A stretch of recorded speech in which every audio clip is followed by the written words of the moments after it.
If you're planning on getting a Bachelor of Science in Health Science from WGU, stick with me. I've got some shortcuts to get you to that degree faster and for a whole lot less. Hi, my name is Leslie, and I'm a college advisor with Study.com. And today we're going to look at WGU's Bachelor of Health Science degree. I've got the full degree plan that I'll break down for you course by course and show you how to hack in some time-saving strategies. This is a great degree if you're interested in a career in the healthcare industry. Stick around to the end and I'll let you know how to save over $6,000 on this degree. Are you ready to jump in?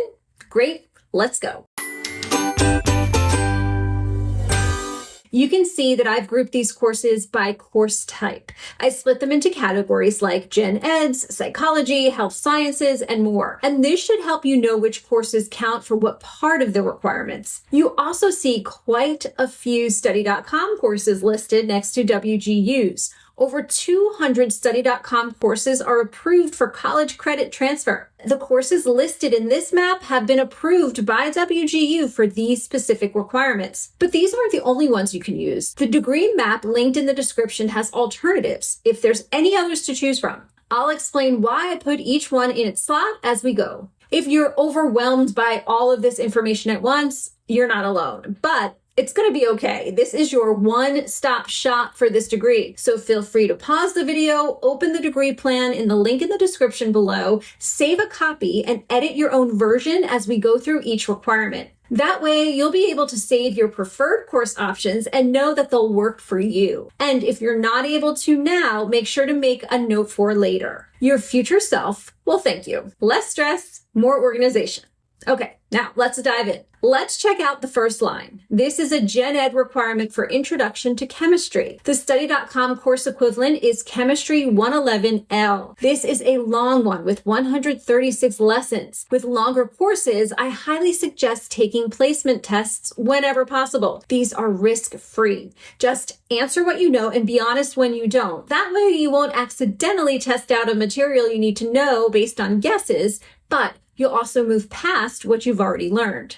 It's a win-win. This course requires a virtual lab, and don't be intimidated. I have some tips for you to help you succeed. First, make sure you prepare before each lab. Review the related materials and instructions and jot down any questions or unclear concepts to revisit during the lab. During the lab, take notes as you complete each activity. This will help you complete any lab reports or assignments later on. This includes taking screenshots or making a few quick sketches. And don't hesitate to ask for help if a lab doesn't make sense or if you have any technical issues. Next up is an Introduction to Sociology. You'll take this course with WGU.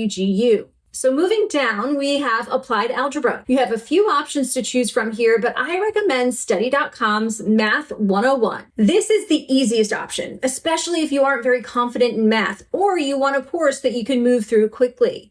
But if you excel at math, check out Math 103, 104, and 105. These options are a bit more advanced and will give you a backbone in basic calculus to boot. Here we have Critical Thinking, Humanities 201, Critical Thinking and Analysis. This course has 3 assignments and only 90 lessons. You should be able to move through it pretty quickly, especially if you're familiar with the topics already. Next, we have English Composition. You can take English 104 or 204. I suggest 104 for this degree because most students I've spoken with prefer it as it's a slightly easier version. That said, I'd encourage you to check out both courses and their written assignment for yourself to see if you have a preference. For integrated physical sciences, you have a bunch of course options. So if you have a favorite science subject or topic, I'd usually suggest picking a course closest to that. I put Astronomy 101 for this one because I've heard from quite a few students that it's an interesting course. However, it is a long one with 177 lessons.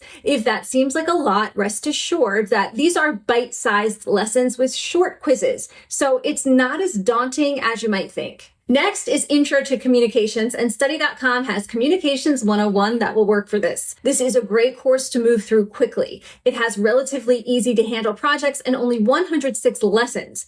Business 113 and 324 are also options here. So if you don't mind a bit more work and think you might want to work in a business environment, then look into these business courses. The next two lines are for the anatomy and physiology course requirements. Both of these have virtual labs, so keep in mind the tips I already mentioned. They are also on the longer side, so taking a placement test is probably a good idea here. There's a lot of material and complex concepts being covered in these courses, and it might seem overwhelming. So I recommend making flashcards, especially for anatomy terms. Use mnemonics to memorize things like cranial nerves or the order of bones or organ functions. Also, sketch things like the cell cycle, glycolysis, or mitosis. It helps you retain the steps and processes better. Repetition is also important, so make sure you're going back to older topics every week so you don't forget them. Just take it one lesson at a time, and I think you'll find that these biology courses are more manageable than you thought. Introduction to Psychology has a lot of Study.com course options. If you already know the basics, this is a good opportunity to explore a more specific psychology topic that you might be interested in, like human growth and development, abnormal psychology, or psychology of personality. If you're just getting started, though, I highly recommend Psych 101 for a good overview. It does have 121 lessons, so it's not a short one, but there are no assignments to worry about here. Now we have world history. You have a lot of different Study.com courses to choose from to satisfy this one too. I picked Economics 101 because I thought the topic of consumer behavior would be useful in case you're considering a career in medical or pharmaceutical sales. However, if you're a history buff and want to take advantage of this opportunity to learn more about a topic that interests you, then go for it. The Civil War, Western civilization, and the Vietnam War are just a few of the options you have on Study.com. Next is Applied Healthcare Statistics with 2 course options. I recommend Statistics 101, especially if you don't have much experience with this topic. If you feel confident with statistics and want to learn some more advanced concepts, specifically for business, you might want to check out Business 212. One tip for taking Statistics 101 on Study.com, you'll be able to use several stats tables in the final exam. There's a z-scores and standard normal curve areas one, a t-distribution table, and one on binomial properties. You can print all of these out and you can use them on the final exam. So don't worry too much about memorizing huge sets of data. Instead, focus on which equations and formulas apply for which problems. This will be critical on that test. Moving down, the next 2 lines are more biology courses. First, there's microbiology. Study.com's Biology 107L satisfies this requirement. For pathophysiology, you can take Biology 106. These are both long and, like the biology courses we already went over, full of information. Keep in mind the tips I gave you for courses with a lab and for topics with lots of complex material. They will come in handy here too. Also, I want to suggest that you consider timing and make a plan. Save these longer courses for when life allows you to focus on your schoolwork, and at least not when you're already feeling overwhelmed. Plan ahead if you can, and always remember those placement tests. Next is Human Growth and Development, where you can take either Psychology 103 or 107. I recommend 103. It's significantly shorter than 107 with just 104 lessons compared to 169. You'll be saving a lot of time here. Global Arts and Humanities has many different Study.com course alternatives. I put Art 103 here because I thought it would be a nice opportunity to take a break from all the math and science courses and learn about something you might find interesting, the history of Western art. You could use it as a bit of a palate refresher. But if you would prefer to take another English course or even study philosophy or a business topic, you have plenty of other options to check out. You'll take the final 2 Gen Ed course requirements at WGU. These are an introduction to research methods and health, fitness, and wellness. Okay, check-in time. How are we doing? We only have a few more course sections to go through, and they're pretty short, so hang on, we're almost done. Let's look at the psychology core. All of your psych courses can be taken at WGU. There are 6 in total that cover a lot of topics in mental and social health. There's only 1 health science course. This is your capstone project that you'll take with WGU. The public health core also has 1 course, Foundations in Public Health, and you'll take that at WGU. Introduction to Epidemiology makes up the Health and Human Services core, which is also a WGU course. The Foundations of Success course is the last section, but really it's one you'll take before all of your other regular WGU courses. It helps you with everything you need to know about research and writing, time management, and study and testing strategies. And there you go.